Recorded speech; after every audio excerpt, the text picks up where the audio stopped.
Hayırlı ertə Россия 1 телеканалында Татарстан яңалыклары туры эфир студиясында Идел Кыямов. Кеше һәм урта бизнеска ярдәм итү сыйфатында муниципаль парковкаларның ташламалы эш режимы 31 гыйнварга кадәр озайтыла. Түләү эш көннәрендә иртәнге 7-дән кичке 6-га кадәр алына. Шимбә һәм якшәмбе көннәрендә автомобильләрне муниципаль парковкаларда бушлай калдырырга мөмкин. Мамадышта мөмкинлекләре шикле балалар өчен өй туе үткәрелде. Районның инде шактый бай тарихлы мәктәп территориясендә яңа корпус барлыкка килде. Балалар нинди шартларда укый һәм яшәячәк? Тулырак мәгълүмат хәбәрчеләребез язмасында. Я шила блузку, она мне очень нравится. Әнә шулай Мамадыш интернат мәктәбендә укучы Гөлнара технология кабинетында үзенә блузка тегә. Өр-яңадан җиһазландырылган уку бүлмәсендә тегү өчен барлык мөмкинлекләр дә бар. Шулай ук мәктәптә спортка да зур игътибар бирелә. 2 ел элек Чикагодагы Unified футбол буенча бөтен дөнья турнирында призлы урын яулаган егет кызлар да биредә укый. 22 года работаю в школе. Мин 22 ел физкультура укытучысы булып эшлим. Дәресләрнең күп өлеше урамда үтә. Яшьлек паркы ачылуга җиңел атлетика, спорт уен төрләрен анда уздырдык. Уку планы буенча залда үткән дәресләр дә бар. Яңа корпус 2000 квадрат метр тирәсе. Һәр бүлмә 4 балага дип җиһазландырылган. Не только его закрыли, наоборот дали возможность построить вот такой прекрасный сегодня, значит, объект. Мамадыш муниципаль районы башлыгы Анатолий Иванов билгеләп үтүенчә, мәктәп ул безнең киләчәк. Мамадыш телевидениесе белән берлектә Гөлнара Хайруллина, Полина Хабибуллина, Татарстан яңалыклары. Казанда һәм Чаллыда яңа ел чыршыларын кабул итү пунктлары эшли. Тере агачларны һәм ботакларны 31 гыйнварга кадәр тапшырырга мөмкин. Бу хакта Татарстан Республикасы Урман хуҗалыгы министрлыгының матбугат хезмәте Идел буй экологик компаниясенә сылтама белән хәбәр итә. Татарстан халкы чыршы, пихта һәм нарат агачларын яки ботакларын китерә ала. Аларда мишуралар, уенчыклар һәм башка бизәкләр булырга тиеш түгел диелә әлеге хәбәрдә.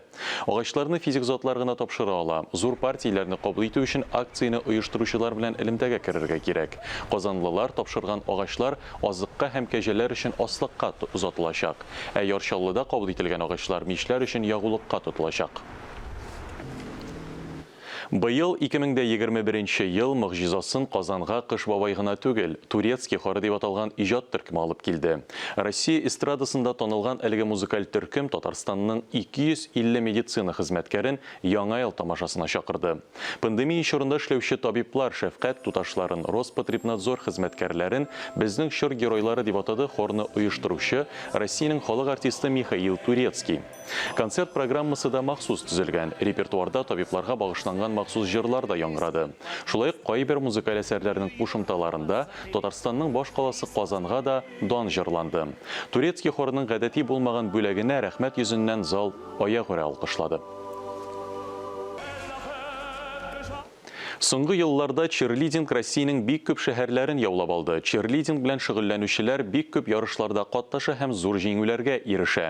Күптән түгел Россия күләм ярышларда Чаллының яшь чирлидерлары көмеш медаль алып кайтты. Чирлидинг ул рәсми рәвештә танылган спорт төре. Биредә гимнастикада, акробатикада, хореография элементлары да бар.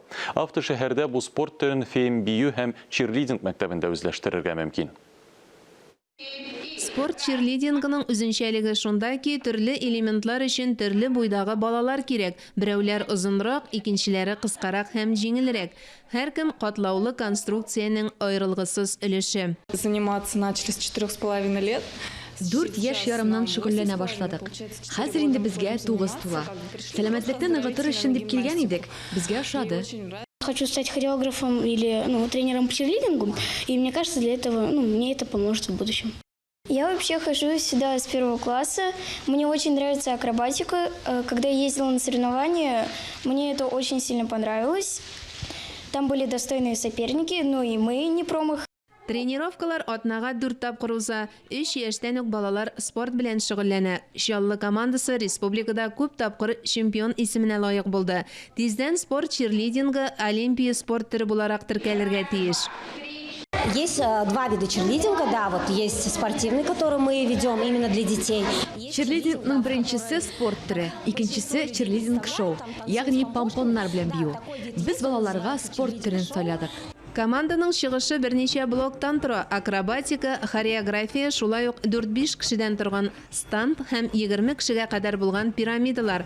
Әлбәттә, музыкаль бизәлеш зарур һәм хәрәкәтләр башкарганда күтәренке рухта махсус канатлы сүзләр дә әйтелә. Көмеш медаль яулаган Чаллы чирлидерлары республика чемпионатына әзерләнә. Чаллы телевидениесе хезмәткәрләре ярдәмендә Мөршидә Җиһан, Полина Хабибуллина, Татарстан яңалыклары. Әлеге сәгатькә шундый яңалыклар иде. Мин Идел Кыямов бүгенгә сезнең белән саубуллашам. Сау сәламәт булыгыз, үзегезне һәм якыннарыгызны саклагыз. Берничә минуттан соң безнең каналда хөкемдар тапшыруы. Иртәгә шул ук вакытта иртәнге сәгать 9-да очрашырбыз. Яңа эш атнасы уңышлы булсын.